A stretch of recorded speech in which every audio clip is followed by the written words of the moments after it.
Today on the Playbook Podcast, the House is back in session after almost 2 months away, and the government shutdown should end tonight. But guess what? Neither party seems very happy at the moment. Hello, I'm Jack Blanchard. And I'm Dasha Burns. It is Wednesday, November 12th. And this is the Playbook Podcast. How you doing, Dasha? I am hanging in.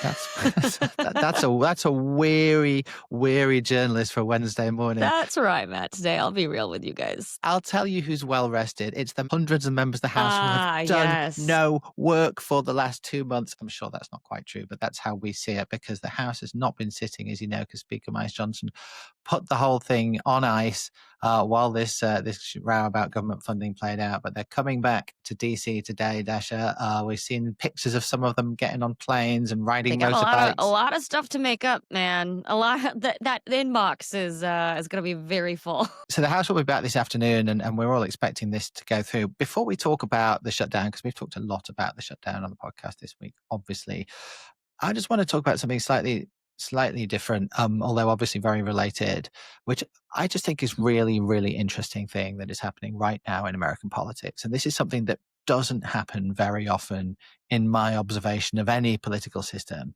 which is that at this minute, as we speak, both parties are really at war with themselves, right? At a very base level.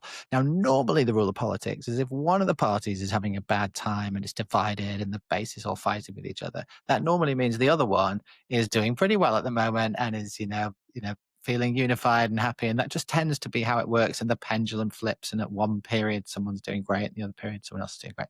Right now, that is not the case. And as these members are returning, that's not really happening at a House level, but at a more grassroots level, neither party seems very happy with themselves. And I just thought that is a really interesting moment for American politics, and that we can talk a little bit about that and about why that is. It really is. It's such a striking point, because there have been moments of party unity for both, but we're hitting a period where at the grassroots level, but also in Congress. Listen, we're coming back.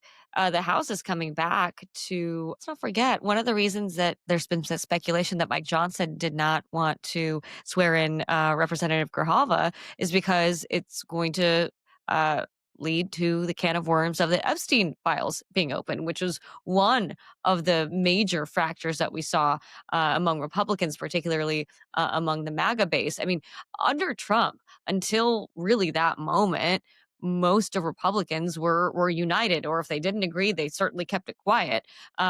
Epstein opened that Pandora's box. Now we've got MAGA world going crazy over the 50-year mortgage idea.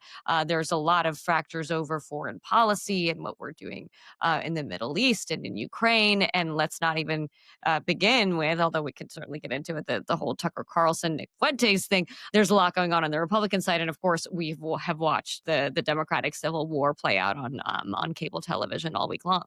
Well, you're right. We'll talk about the Dems in a minute. Let's just stick with the Republicans just for a second, because I do want to talk about the Nick Fuentes, Tucker Carlson thing, because it speaks to something even broader than the other stuff that you mentioned. I completely agree. It sort of started with the Epstein files thing in the summer and the way that Donald Trump and some of his top people handled that. And at that moment, there was definitely a schism, which something shifted there. And I think through different moments through the fall, we've seen that worsen.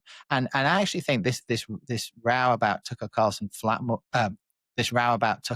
platforming Nick Fuentes, the very, very far right figure, in the way that he did, and the way that interview went, and the reaction to it, tells us something, that this is a party that doesn't quite know where it's headed now, and there is a sort of grassroots level power struggle going on about what the Republican Party looks like in the future. And the reason that is happening now is because we are starting to think about a post-Donald Trump world, right? For the first time, really, in a very long time, people are just starting to see that actually we're not that far away from being post-Trump. And what does the Republican Party look like at that point? That's what's so striking about the Tucker Carlson, Nick Fuentes thing, is that it's not about Trump, actually. Almost every other thing that we talk about that gets both parties riled up here is usually something to do with Trump. That's not the case here. This is a much more philosophical struggle at the core of the party. And it's about how hardline should a post-Trump Republican Party be about immigration, because you can be even more hardline than Donald Trump. And actually, you can see Donald Trump to an extent trying to hang on now to his total ownership of Republican politics that he has had for the past however many years. I was watching him again on Laura Ingram's show, almost arguing with her about the H-1B visa issue, saying that we do need people coming into our country with Chinese students. No, we do need some of this. Actually making a pro-immigration argument to a degree. And There are Ingram wasn't people in the having it. And she, by right. the way, is like one of the more tapped in to the reddest of the red base. This is my point. And so you see Donald Trump actually, the Donald that Democrats think Donald Trump is a very extreme figure on the right.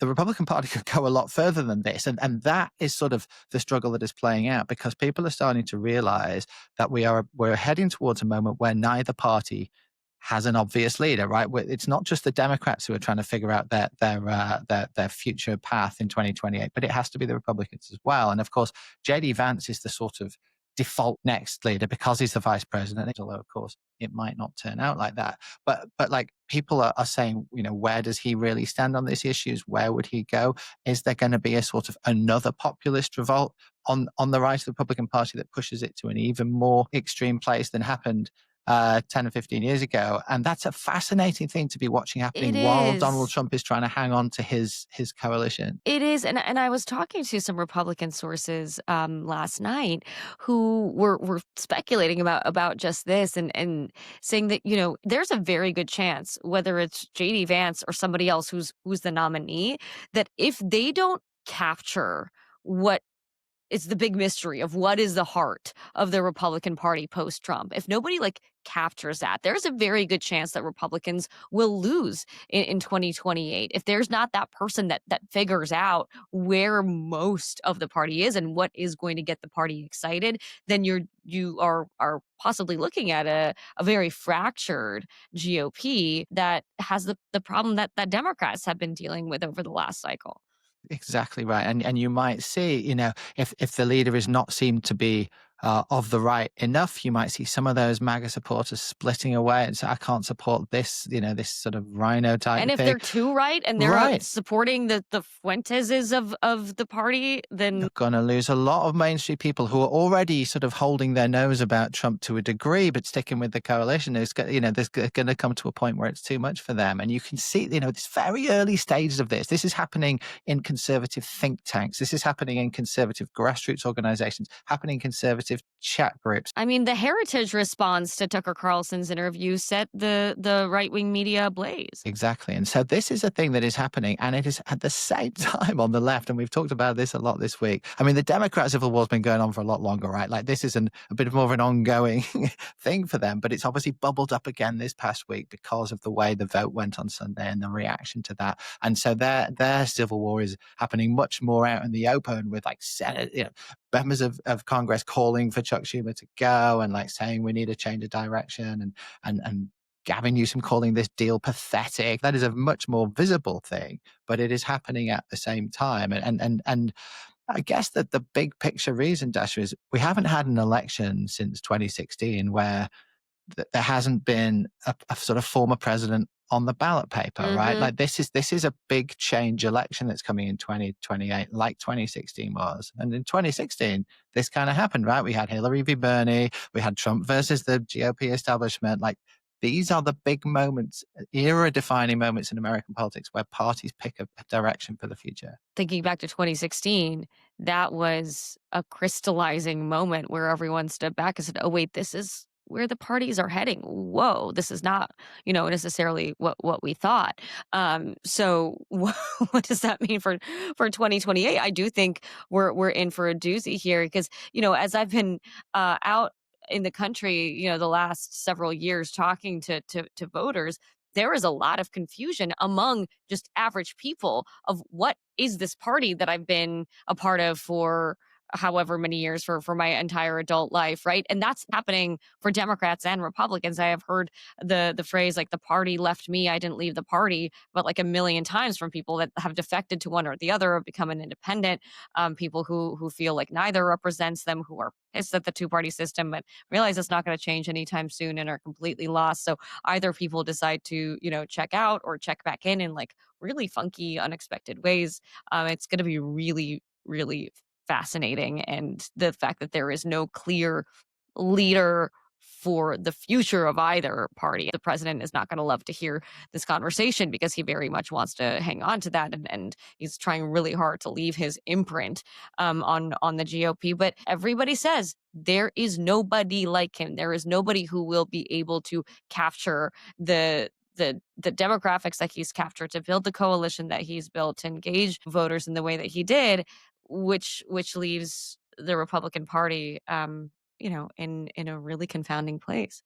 The great news, if you're a political journalist in DC, is it's going to make the next couple of years so Fascinating. interesting. Because this is just the start, right? It's only like November 2025. We are a long way off these next leaders being picked. And it feels like as we head towards the midterms, this is going to amp up. Trump becoming a lame duck is going to happen. It seems incredible because the way he's dominated this year, but it has always happened, and it's going to happen. And there will be a post-Trump world.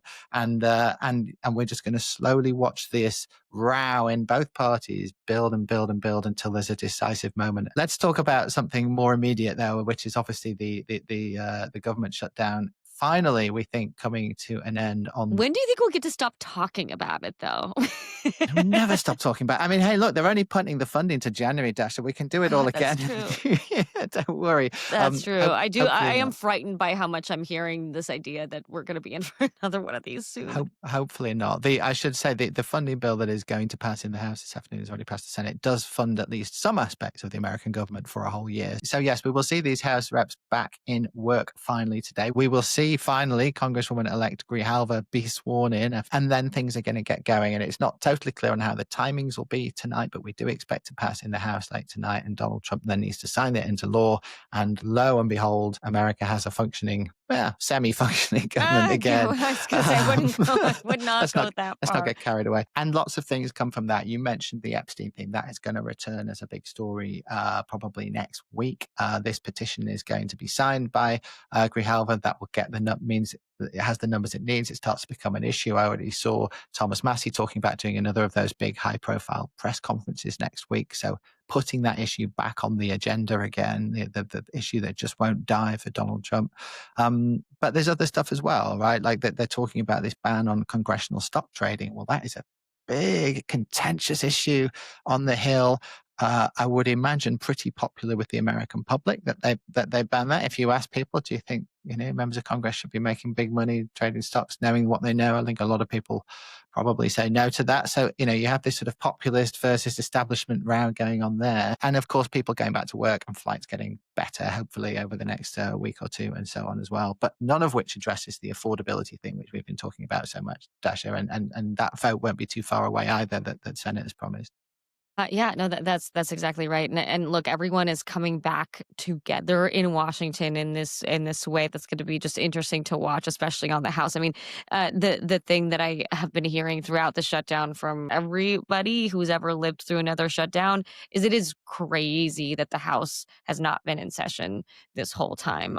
That means that there's been a huge bottleneck. It also means that like these lawmakers have not been face to face having to work out, not just like talk about the shutdown and those negotiations, but like just get into the nitty gritty of appropriations of all of these things that like the House needs to do on a day-to-day basis.